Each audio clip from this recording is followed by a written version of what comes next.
তা একেবারে নিরাশ করেনি। কল্যাণীতে হলুদ পলাশফুলি যতভাবে ফুটে উঠেছে, তারা তাদের স্বমহিমায় আছে। এই মুহূর্তে আমি সব্যসাচীদার বাড়ির আঙিনায় আছি। বাউন্ডারি থেকে দেখছি হলুদ পলাশের গাছ।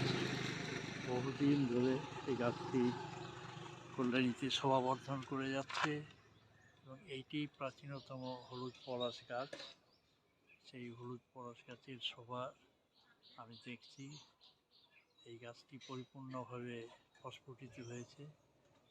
গাছের পাতা একটিও নেই, বা যে আছে মুষ্টিমেয় কয়েকটি পাতা আছে। সম্পূর্ণভাবে প্রস্ফুটিত হয়ে আছে আমাদের এই হলুদ পলাশ।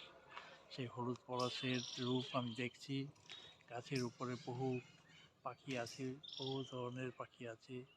তারা টুকটুক করে হলুদ পলাশের মধু খেয়ে ফুলগুলিকে নিচের থেকে ফেলছে। ওখানে দেখছি একটি কাঠবিড়ালিও আছে, সেও কিন্তু হলুদ ফুলের মধু আহরণ করে যাচ্ছে। খুব সুন্দর একটা অ্যাম্বিয়েন্স। হলুদ গাছের পাশেই কিন্তু আছে একটি বড় অশোক গাছ, সেটিও কিন্তু একেবারে জায়গাটি হচ্ছে আমাদের একের বাড়িতে এই হলুদ গাছটি আছে।